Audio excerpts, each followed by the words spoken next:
हाँ भाई, good morning India. आप सभी लोगों का स्वागत है हमारे यूट्यूब चैनल दृष्टि मंथन रीजनिंग में। मैं गगन सर, स्वागत है आपका कानपुर काकादेव से। तो आज ये तो आपने देख ही लिया होगा आपके सामने लिखा हुआ है कि आज का ज्ञान जरूर जाने गगन सर से, यानी हमारे द्वारा आज हम आपसे बहुत छोटी सी बात करने आए हैं इस चैनल के माध्यम से। देखिए, जैसा कि आप सभी लोगों को पता है कि माहौल बदल रहा है, ठीक है। भारत में तरह तरह की चीज़ें निकल के सामने आ रही हैं। अभी इस समय कुछ लोग अफवाह भी उड़ा रहे हैं, कुछ लोग समझा भी रहे हैं, कोरोना के बारे में लोग बात कर रहे हैं। तो मैं बस आप सभी लोगों से ये कहना चाहूँगा कि किसी भी प्रकार से भाई आप सभी लोगों को डरने की ज़रूरत नहीं है, ठीक है। आप बस छोटा सा एहतियात बरतें, जो अभी तक पिछले लास्ट कोरोना काल में जो हम लोग बरतते आए हैं। भाई क्या करना है, आप हैंड सैनिटाइज़र का इस्तेमाल करते रहें, मास्क का इस्तेमाल करें, भीड़ भाड़ भरी जगह में कहीं जाए नहीं, और अगर कोई दिक्कत समस्या हो तो आप डॉक्टर की परामर्श लें, ठीक है। ज़्यादा समस्या हो तो अपने आप को तुरंत जो है अलग कर लें। वही सारी बातें जो हम लोग आज तक बचपन में सीखते आए हैं। बचपन से क्या, यानी कि यस, और ऑब्वियसली सी बात है, बचपन से ही हम लोगों को सिखाया गया कि अच्छे से रहो, साफ सफाई से रहो, है ना, तो ताकि कीटाणु जो बॉडी में लगते हैं वो हमसे दूर रहें। तो बस उन्हीं चीज़ों को ध्यान में रखते हुए ये मैं आप लोगों से बात करना चाह रहा था। और रही बात देखिए पढ़ने और पढ़ाने की, तो वो तो आपको मैं रेगुलर पे वीडियोस आपके सामने डाल रहा हूँ। इस समय अभी लास्ट कुछ 3-4 दिनों से थोड़ा सा डिस्टर्बेंस होने की वजह से कुछ ऐसा हुआ है कि वीडियो आप तक जो है परमानेंट नहीं पहुँच पाई, लेकिन अब आज से आपको रेगुलर वीडियो देखने को मिलेंगे। और देखिए, जैसा कि सभी को पता है कि मौसम बदल रहा है, तो मौसम बदलने के हिसाब से भी चीज़ें चलती रहती हैं, ठीक है। तो उस पर भी आप लोगों को ध्यान रखना है। और होता क्या है कि सब लोग आते हैं, अब देखिए हर इंसान अपने आप को बेहतर करने की कोशिश करता है, कोई भी हो, हर व्यक्ति अपने आप को बेहतर करने की कोशिश करता है और बेहतर बनने के प्रयास में लगा रहता है, ठीक है। आंधी चाहे तूफान मिले, चाहे जितने व्यवधान मिले, पढ़ना ही अपना काम रहे, बढ़ना ही अपना काम रहे, ठीक है।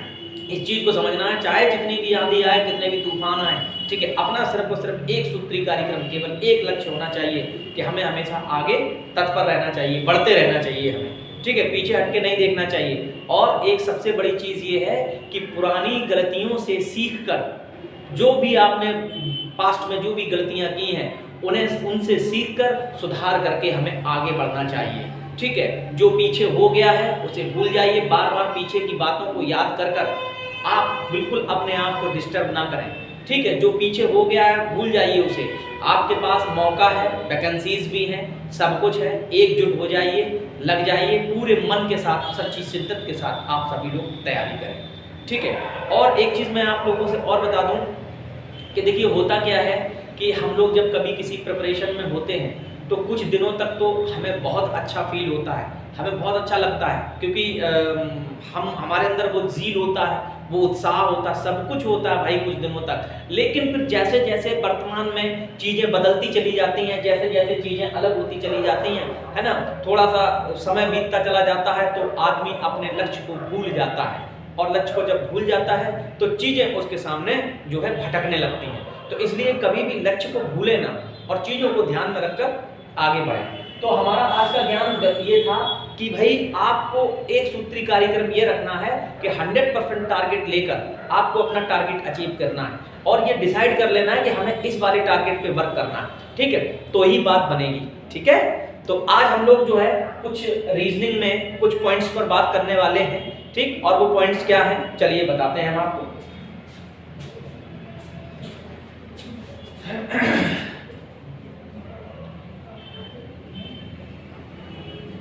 आज जो हम बात करेंगे वो आपसे बात करेंगे कि आप सबसे मैंने एनालॉजी के बारे में बात करी थी, ठीक है। आज हम लोग बात करने वाले हैं वर्गीकरण, क्लासिफिकेशन के बारे में बात करेंगे, ठीक है। तो हम लोग वर्गीकरण के बारे में आज बात करने जा रहे हैं, वर्गीकरण, ठीक है, इस पर बात करेंगे। क्लासिफिकेशन पर बात होगी आज। तो क्लासिफिकेशन की अगर हम लोग बात करें तो देखो, क्लासिफिकेशन में ये होता है, देखिए क्लासिफिकेशन हिंदी अक्षरों का, हिंदी शब्दों का होता है, क्लासिफिकेशन इंग्लिश वर्ड का होता है, और क्लासिफिकेशन अंकों का होता है। किसका होता है भाई? अंकों का होता है, ठीक। तो होता क्या है कि इसमें आपके सामने 4 विकल्प दिए गए होंगे। तो आज हम लोग जो बात करेंगे वो बात करेंगे भाई अंग्रेजी अक्षरों का क्लासिफिकेशन, ठीक है।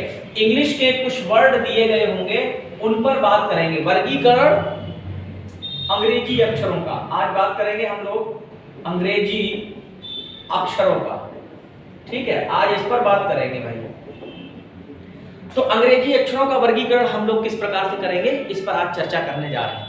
तो जैसा मैं बता रहा हूं कि हिंदी शब्दों का भी वर्गीकरण होता है, अंग्रेजी अक्षरों का वर्गीकरण, और बात आती है, ठीक है, अंकों का वर्गीकरण। तो आज अंग्रेजी अक्षरों पे तो आपके सामने 4 विकल्प गिवन होंगे, ठीक है, 4 विकल्प। जैसे मैं आपके सामने विकल्प फ्रेम करूं अगर, तो पहला विकल्प मैंने आपके सामने ले लिया ए, और बी विकल्प में मैंने ले लिया ओ, और सी विकल्प में ले लिया मैंने डी, और आपके डी विकल्प में ले लिया मैंने आपके सामने ई। ये देखिए, तो यहां पे मेरे सामने अब 4 वर्ड दिए गए, नॉर्मल तरीके से चल रहा है, बिल्कुल 1 to 1 मैं आपको सारी चीजें बताने जा रहा हूं, एक एक करके पॉइंट टू पॉइंट, है ना। तो अगर हम लोग बात करें, यहाँ पे मेरे पास 4 विकल्प दिए गए हैं, ठीक। अब इन 4 विकल्प में अगर बात करें तो पहले में ए लिखा है, दूसरे में ओ लिखा है, तो इसका जो वर्गीकरण है वो व्यंजन और स्वर के आधार पर है, स्वर और व्यंजन के आधार पर, यानी वॉवेल और कॉन्सोनेंट के आधार पर है। तो हम देखेंगे ये ए है, ये ओ है, ये ई है, तो इसका जो आंसर आ जाएगा वो क्या आ जाएगा, आपका डी आ जाएगा। क्या आंसर आ जाएगा, डी आ जाएगा, ठीक। तो अब हम यहीं पर एक क्वेश्चन अगर और ले लें आपके सामने, एक क्वेश्चन और ले लेते हैं आपके सामने। जैसे मान लीजिए मैंने ए विकल्प में लिखा है के, और बी विकल्प में लिखा है जैसे मान लो डी ही लिख दिया, और सी विकल्प में लिख दिया एफ, और डी विकल्प में लिख दिया ए। अब आप ये देखिए, तो अभी भी बिल्कुल वही है, पिछले वाले क्वेश्चन में हमने बी स्वर और व्यंजन के आधार पर किया था, यहाँ पर भी जो हम लोग क्वेश्चन करने जा रहे हैं वो स्वर और व्यंजन के ही आधार पर है। अब आप यहाँ ये देखिए, के दिया हुआ है, डी दिया हुआ, एफ, देखिए ये उत्तर हो जाएगा आपका, ए विकल्प आपका, देखिए ए जो है, डी विकल्प आपका आंसर के रूप में आ जाएगा, क्योंकि ये स्वर है, बाकी सभी क्या है भाई, कॉन्सोनेंट है। कभी कभी देखो आपको कंफ्यूज करता है, मैं ये भी बता दूं कब कंफ्यूज करता है। देखिए इसी में, इन्हीं में अगर मैं बात करूं, जैसे मैं आपके सामने लिखूं के, ठीक है, फिर मैं लिखूं आपके सामने जी, ओके, फिर मैं लिखूं आपके सामने सी, ओके, और फिर मैं लिखूं आपके सामने पी। अब आप देखिए, अब मेरे सामने जो दिए गए हैं वो 4 के 4 व्यंजन हैं, लेकिन अब हम अगर इसको क्लासिफाइड करें, ठीक है, इसका वर्गीकरण करें, तो हम कैसे करेंगे वर्गीकरण।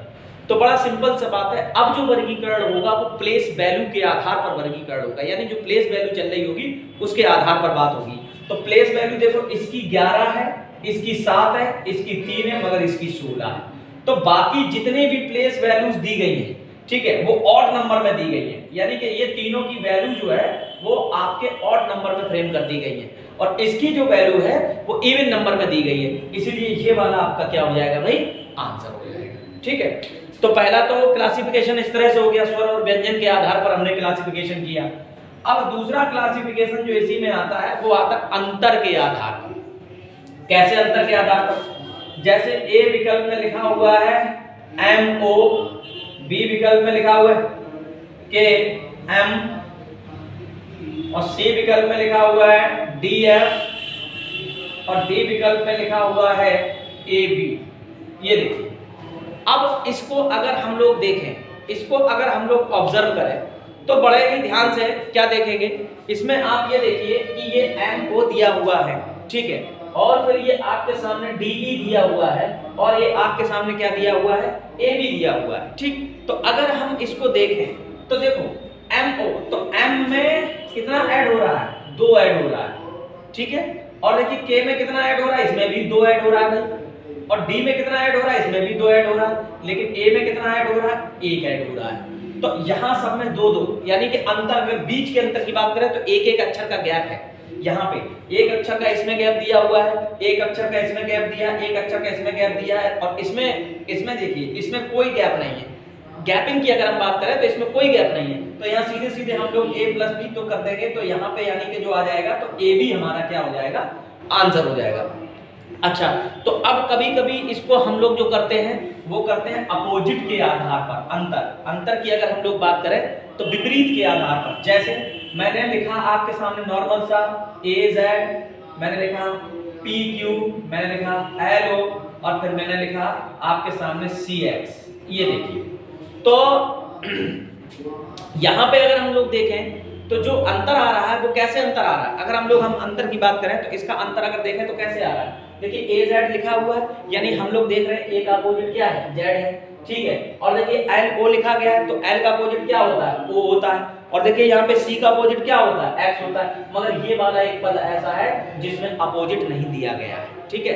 तो यही आपका क्या हो जाएगा, वर्गीकरण में आंसर बन जाएगा PQ, यानी कि PQ आपका क्या आ जाएगा भाई, आंसर आ जाएगा। बोलो समझ आया, क्लियर हुआ भाई ये बिल्कुल, ठीक है। चलिए अब आगे बढ़ते हैं भाई। इसी में तो आपने अंतर के आधार पे किया, अपोजिट के आधार पे किया, ठीक है। यहाँ पे वैल्यू कभी कभी जुड़ती है, कभी कभी घट के आधार पे। जैसे अब इसको हम ले लेते हैं, ठीक है। क्रम बार भी चलता है, क्रम बार भी। जैसे मैंने लिखा AMT, फिर लिखा मैंने ELC और तीसरा लिखा मैंने OTY और फिर मैंने लिखा आपके सामने तीसरा चौथा लिखा मैंने DXC। ये मैंने लिख दिया। देखो ये थोड़ा सा डिफरेंट क्वेश्चन आपके सामने निकल के आया, तो बस इसमें कुछ करना नहीं है। अब देखो यहाँ पे शुरुआत की अगर हम बात करें तो पहले का, दूसरे का और तीसरे की शुरुआत वॉवेल से हुई है और इसकी शुरुआत जो हुई है वो कैसे हुई है, कॉन्सोनेंट से शुरुआत हुई है।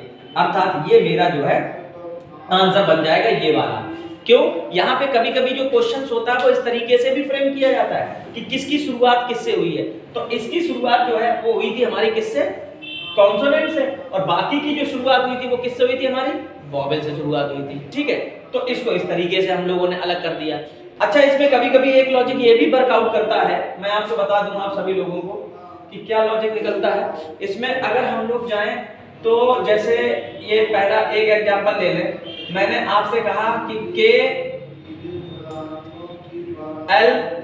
और दूसरा मैंने लिखा आपके सामने DE और तीसरा लिखा मैंने आपके सामने और RS और चौथा लिखा मैंने आपके सामने TG। इस तरह से लिख दिया, ठीक है। चलिए TG ना लिख के हम आपके सामने लिखते हैं TM, ये लिख दिया, ठीक है। तो अब आप इसको ये देखिए कि KL हो गया, D हो गया, R हो गया, T हो गया।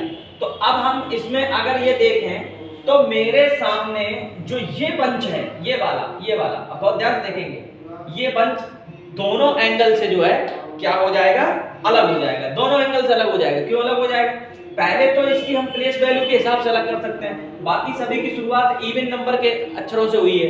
जैसे D का कोड होता है 4, R का कोड होता है 18, T का कोड होता है 20 और K का कोड होता है 11।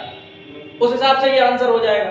और दूसरा इसमें एक लॉजिक ये लग रहा है कि बाकी जितने भी दिए गए हैं सब में देखिए बहुत ध्यान से देखेंगे भाई, K 11 दिया है, L 12 दिया है, ठीक है। यानी कि बाकी जितने भी दिए गए सब में लास्ट का जो अक्षर है वो ऑड है।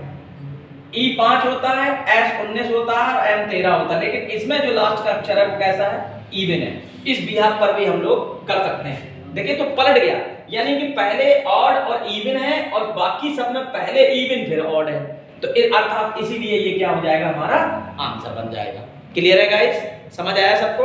चलिए अब एक क्वेश्चन मैं आप सब लोगों को दे रहा हूं, आप सब लोग इसका आंसर मेरे को जो है कमेंट में लिखकर भेजेंगे। कि आप देखिए, आप सभी लोग वीडियो अंत तक जरूर देखा करें ताकि आपको चीजें बन के आपके सामने निकल के आए। तो इसका आंसर आप सब लोग लिख के भेजेंगे कि अलग क्या है इसमें। जैसे UT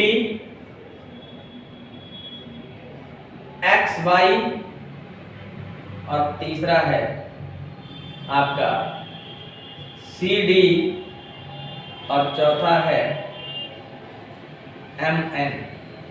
इसमें अलग क्या है, जो अलग है उसे फाइंड आउट कर लिए, ठीक है, और आंसर बताइए। तब तक के लिए जय हिंद।